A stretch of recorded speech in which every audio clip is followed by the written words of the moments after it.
Subscribe કરો અમારી news ચેનલને અને બેલ આઇકોન ક્લિક કરવાનું ભૂલતા નહીં. અમેરિકામાં લાભાર્થી ડોક્ટરોનો બ્લેકમેલ કરવાનો ગુરુપ્રસાદ નાયડુની ધરપકડ. હૈદરાબાદમાં ગાયત્રી ડોક્ટર પર બ્લેકમેલનો મામલો સામે આવ્યો છે. આરોપી ગુરુપ્રસાદ અપ્પા નાયડુ વિરુદ્ધ 32 લાખ રૂપિયાની છેતરપિંડીની ફરિયાદ નોંધાઈ છે.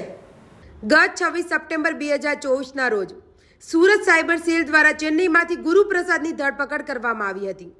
જ્યારે તેને નામદાર કોર્ટમાં રજૂ કરવામાં આવ્યો ત્યાં તેને રિમાન્ડ મંજૂર કરાયા. આ રિમાન્ડ દરમિયાન 9 મહિલાઓ સાયબર ફ્રોડના શિકાર બનવાની જાણ મળે છે, જેમાં હૈદરાબાદની એક મહિલાએ પણ ગુરુપ્રસાદ વિરુદ્ધ ફરિયાદ નોંધાવી છે. પ્રથમ ફરિયાદીની સામે ગુરુપ્રસાદે 1.89 કરોડની છેતરપિંડી કરી છે. હાલમાં આ મામલે તપાસ ચાલી રહી છે અને પોલીસ દ્વારા આરોપીની ધરપકડ કરવામાં આવી હતી. કમિશનર શ્રી સુરત શહેરની સૂચનાથી સુરત શહેરના નાગરિકોને ભોગ બનતા અટકાવવા માટે અને ખાસ કરીને જે બહેનો દીકરીઓની સાથે કોઈ પણ પ્રકારનું સાયબર ક્રાઇમ થયું હોય તેને શોધી કાઢવા માટે સૂચના આપવામાં આવેલ. તે અંતર્ગત સાયબર ક્રાઇમ સેલની અંદર અગાઉ 56 નંબરનો ગુનો નોંધવામાં આવ્યો હતો, જેની અંદર મૂળ આંધ્રપ્રદેશના નિવાસી એવા ગુરુપ્રસાદ કોવીની ધરપકડ ચેન્નઈ ખાતેથી સાયબરની ટીમ દ્વારા કરવામાં આવી હતી. સદર આરોપીના રિમાન્ડ દરમિયાન રિમાન્ડ મેળવીને વધુ પૂછપરછ કરતાં કેટલીક વધુ વિગતો પ્રકાશમાં આવી છે. જે મુજબ આ જે આરોપી છે તેના ફોનમાંથી મોટા પ્રમાણમાં પોર્ન વિડીયોઝ, બીભત્સ ફોટા તથા અનેક યુવતીઓના ન્યૂડ ફોટોઝ વગેરે મળી આવેલ હતું.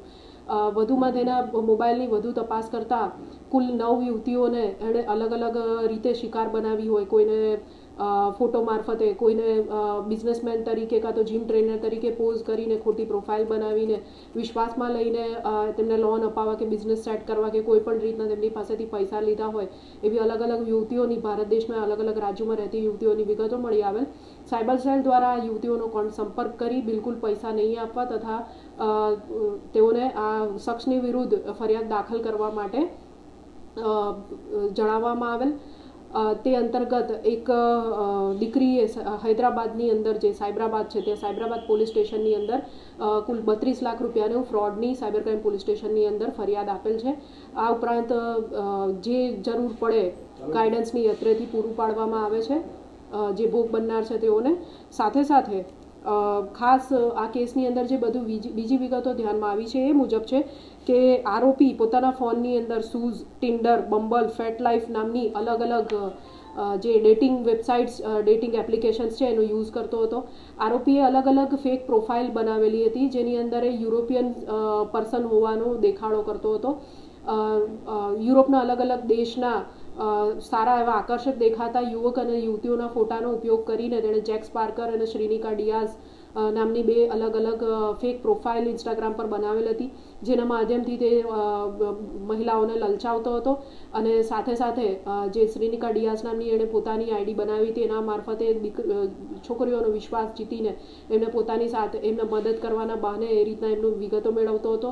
અને ત્યારબાદ એ પોતાના જ એકાઉન્ટથી પોતાની ઓળખ જેક્સ પાર્કર તરીકે આપીને ફિમેલ એકાઉન્ટમાંથી મેલ એકાઉન્ટની એ રીતના કાં તો પોતાના અસલી એકાઉન્ટનો તરફ એની ઓળખાણ કરાવીને કે આ મારો મિત્ર છે, તમને મદદ કરશે, એવી રીતના અલગ અલગ રીતના તરકટ રચીને ઘણા બધા લોકોને ભોગ બનાવવાની કોશિશ કરતો હતો.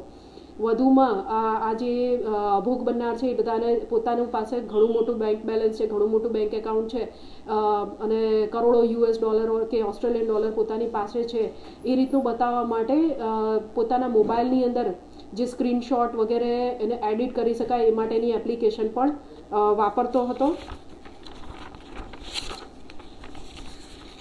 ફિગ્મા નામની એક એપ્લિકેશનનો એ સ્ક્રીનશોટને બેંક બેલેન્સને ચેન્જ કરવા માટે સ્ક્રીનશોટનો એડિટ કરવા માટે ઉપયોગ કરતો હતો. આ ઉપરાંત માય ટેલ્સ્ટ્રા, ન્યુમેરો, માય ઓપ્ટસ જેવી અલગ અલગ એપ્લિકેશનનો યુઝ કરીને એ પોતાના વર્ચ્યુઅલ નંબર અલગ અલગ ક્રિએટ કરતો હતો, જેનાથી એ ભોગ બનનારાઓનો સંપર્ક કરતો હતો.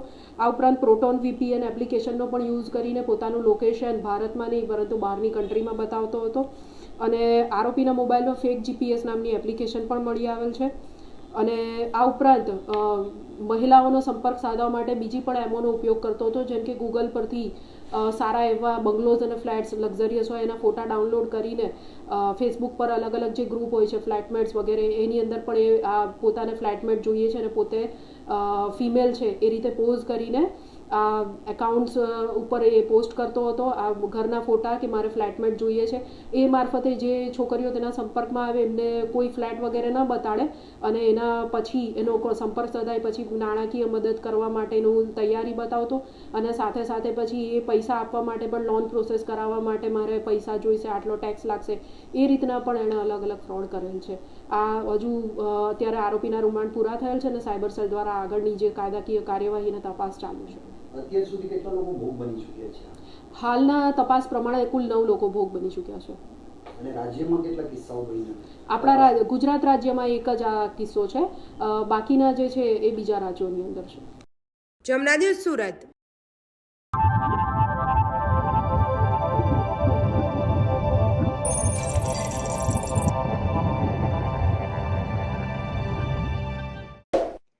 સબસ્ક્રાઇબ કરો અમારી ન્યૂઝ ચેનલને અને બેલ આઇકોન ક્લિક કરવાનું ભૂલતા નહીં.